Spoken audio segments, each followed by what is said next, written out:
to try and go from a beginner standpoint, try to teach from learning the one-handed backhand as a beginner and also the progression into a more advanced one-handed backhand in this video. So let's run it through. This is me hitting a one-handed backhand in a match.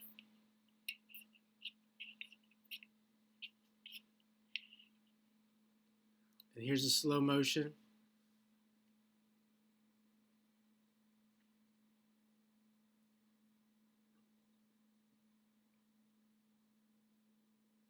Kind of looks like I'm about to slice the ball there.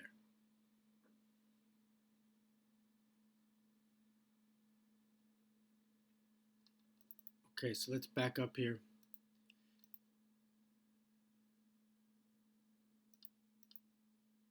So this is going to get more into what's actually happening in this set here. First of all, we have a ball that's coming pretty quickly, and it's bouncing. It's on the rise. It's bouncing pretty close to me. So it's almost like a half volley. If you go back to my preparation, all I'm going to do, here's my ready position. I'm just turning from my ready position. Whatever your ready position is, as you turn, that's where the racket's going to be. I do kind of put the racket head up a little bit as I'm turning, but for the most part, it's in the position of my ready position. So if your racket head is here in your ready position, that's fine. It might be, your racket head might be here more on that as you turn. I'm going to get into why that really doesn't matter.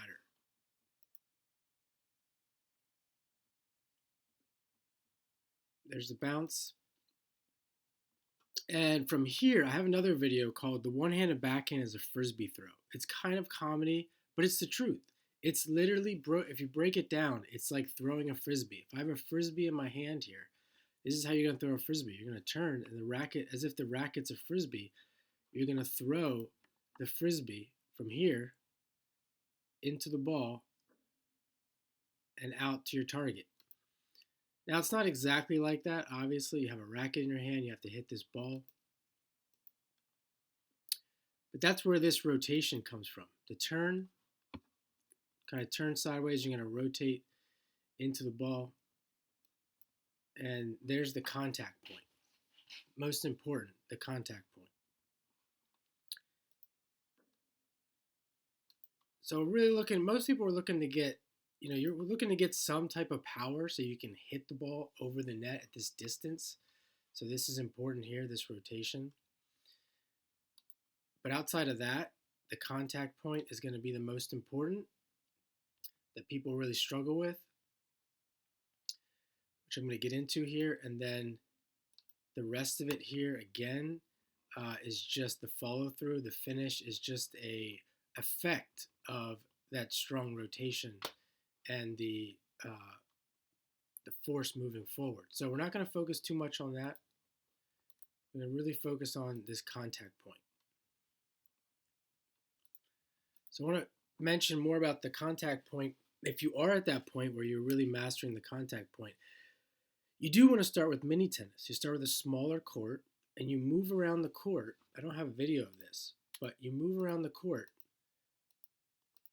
looking to play maybe from here, from this position. You don't really need to go back that far. It's going to be short, maybe from this position into your contact point, and you might stop there. And by doing that, starting with the smaller court, moving slowly, progressively moving back, or going back and forth, just getting lots of variation, trying to move and play the ball and getting good at that contact point. That's where you're going to work your grip as well. My grip, essentially you could say my grip is like a continental. I've seen people teach, going through the USPTA. They used to have in the grip videos where, and I just saw a video of Brad Gilbert has this grip where it's like, I forget what it's called, but probably more like an Eastern grip. I've never found that to be comfortable ever. So I think it's actually physically impossible to hit a backhand like me or like a Roger Federer with a full Eastern grip. So you're I would say the most flexibility you're going to get is going to be some kind of version, your personal version of a continental. And I say personal version because you're going to have to tweak it a little bit probably. So that's where you're going to learn all that when you're practicing this short backswing and a short follow through, and just tracking the ball and hitting it to targets. And you could do that for a long time. That's going to be the foundation. And as I said, if you really want to get really foundational, like at kids and stuff like that, you want them learning how to throw a frisbee. Once they can do it, once they can do it well, it's done. And then you can move to the tennis. But this can be done, and this is what you might see with the red. You can use the red ball. For kids, you can use the red ball. You can use the orange ball. Of course, if you're going to go down a ball and you're going to maybe make it easier, you probably can do the full backhand. But once you get to the yellow ball, you might have to do the short backswing, short follow through again. I just want to quick mention I have another video it's called The Harsh Reality of Tennis, and I'm kind of going through a one-handed backhand with this kid, and you can see in that video that kid's trying to do everything all at once. He's trying to finish and follow through way too big, hit way too hard, and he's not mastering the contact point by doing that.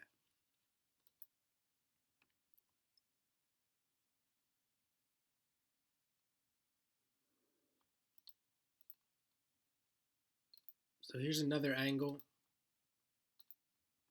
Not the greatest angle. It's a little bit far away, but you can still see. Here's the same thing. I'm going to run it through in a game situation. And I just threw that in there because it's cool. Here's in slow motion. Same thing. I'm in my ready position. I'm just going to turn. It's a little bit kind of like a half volley as well. Off the bounce.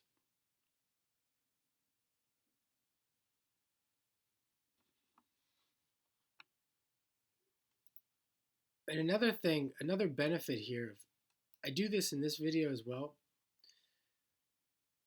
When you get to the point and you're hitting from here, you don't want to hit the same speed because you're going to learn you're going to learn this through that contact point playing. But you're going to learn to control your arm to get the ball to go different speeds, different distances, etc. Now, another thing you might do, these balls are coming pretty hard. You're going to add this as well when you go in your short court game, etc. You're mastering the contact point. You might want to practice backspin and topspin. So here I'm not really putting that much topspin on the ball because the ball's coming so hard. But as you get fed slower balls, you can really work the topspin. That's going to be part of the progression as well. And you're going to want to do that with lots of different movement, not just being static. Because you're going to want, as we see here, if I back it up, you can see where I start.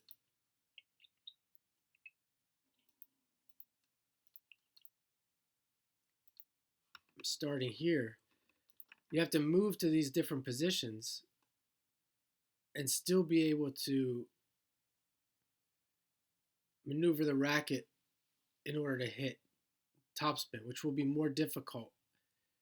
Probably be more difficult. I would say it depends on the person, but it would be more difficult than what I'm showing in this video.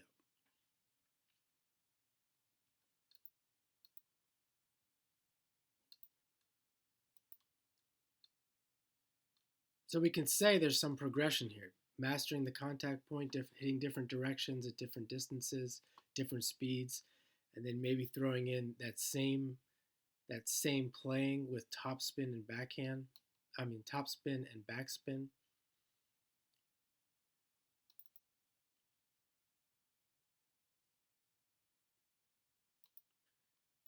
Here we have everyone's favorite, Roger Federer. This is a warm-up.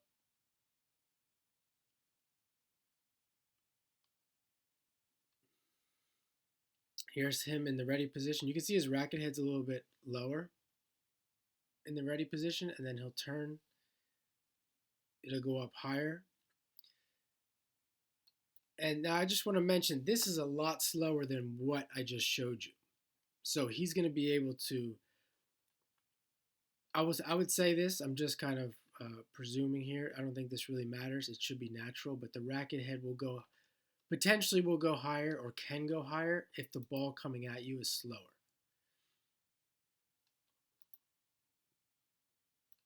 About the same, little, almost like a half volley there. There's a contact.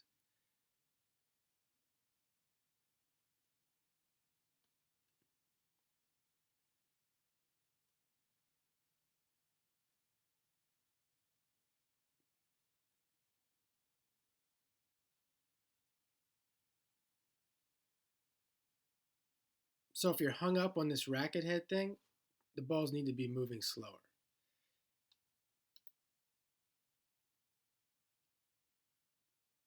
Another important thing, I talked about the half volley. All those different exercises, it's important to play half volleys as well. And you could also say, well, you're not always going to be able to get that close to the ball. So you can do the same thing with that contact, with that short backswing. I wouldn't worry about anything else. When you get to here, you don't have to make it short, but the shorter the better. Just getting as close to contact point as you can, and then short follow through. You could do that with high bouncing balls, balls at farther distance, as I said, the moving around the court, but playing more back in the court, getting someone to hit you balls that are higher and get used to the higher contact point. You can see, because a lot of these videos, like this is like the perfect contact point. Roger, he's getting, if you watch him hit these, not just him, but a lot of these players, they're hitting the ball from waist high. And the reality is, when you're learning the one-handed backhand, you're gonna have, in order to get into that groove, into that rhythm, to get that consistency, you're not gonna get everything at waist high. Later on, it might be like that. So it's important to, again, this is why the contact point, it's important to get used to receiving the ball from these different heights.